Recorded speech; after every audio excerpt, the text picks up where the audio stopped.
Welcome back to Meetings Africa. Just taking a look around and seeing more of those that are represented here, and some of those leading hotels, leading venues. All the accommodation is here. I can see Buffalo City that's right behind me, as well as Gauteng, of course, that province that really does seem to want to get more and more of these business conferences taking place here. But I think Durban is one of those big ones as well. When you look at some of the conferences that get held here in South Africa, Durban seems to be a huge attraction, not to mention Cape Town. Everybody having Cape Town on their bucket list and wanting to go there and experience the beauty that the Cape has to offer. So there really is so much here, and everybody trying to sell their respective destinations. So let me take another angle, though, when it comes to this Meetings Africa. The International Congress and Convention Association. This was founded in 1963 by a group of travel agents with the aims basically to evaluate practical ways to get the travel industry involved in this rapidly expanding market of international meetings. So when we fast forward to today, this particular Congress comprises of over 1,000 member companies and has organizations in over 100 countries worldwide. So the growth has been substantial. With me now is ECA Africa Chapter Chairperson Ben Asoro. Ben, we've spoken before, but it's so good to have you here again on the program.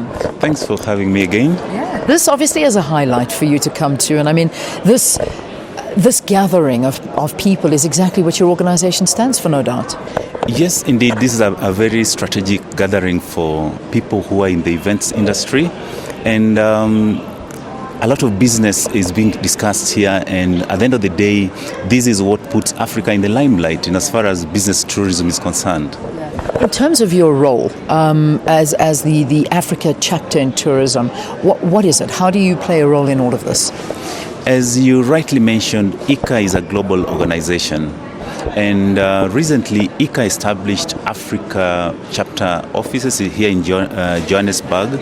And the reason is that we wanted to uniquely address business development in as far as business events are concerned, which are unique to the African continent. So we have a dedicated office just to serve members and help members access a broad range of services that ICA offers worldwide. Fantastic. Now, you know, we talk about Africa and we wanting to promote this country and let so many people come here, visit it, whether for leisure or for business. But sometimes you find that the media portray Africa in a very negative light. How does this influence our standing and perceptions around the world? Frankly speaking, you're very right. Perception of Africa is really affecting the development of business tourism in Africa. And if you allow me, I can give you 2-3 examples.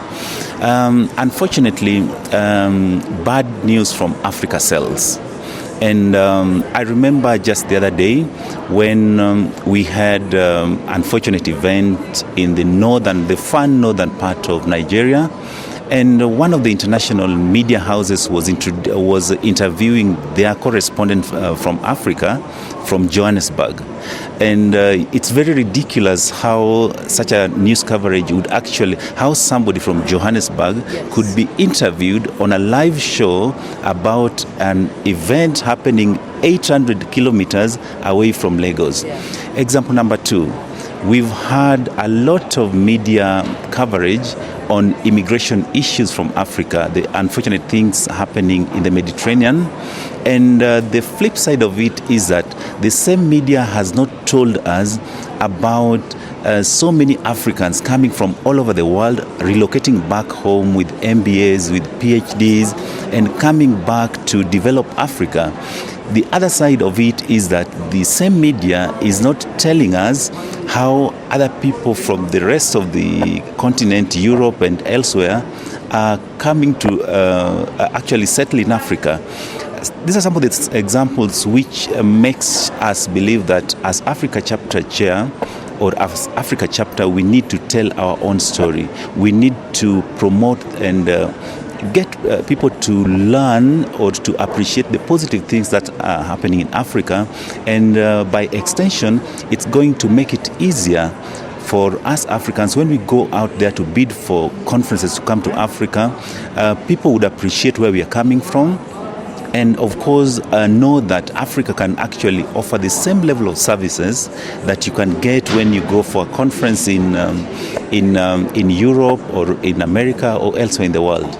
And I mean, I think that that's what's so important. It's changing those perceptions. I'm going to have to leave it there, but I think you've touched on so many important issues, and that is the responsibility of the media and how they portray the African continent, because that's one of the ways why Africa is not necessarily getting the big chunk of the world when it comes to tourism. And isn't it amazing? You've all heard it before from people that come here and visit the country and saying, goodness me, I had no idea that it was this beautiful and this modern and this wonderful. It's scary. It really is. We need to change that. Thank you, Ben. Thanks for joining us here on the program. Ben Asoro is the Africa chapter chairperson. We're going to take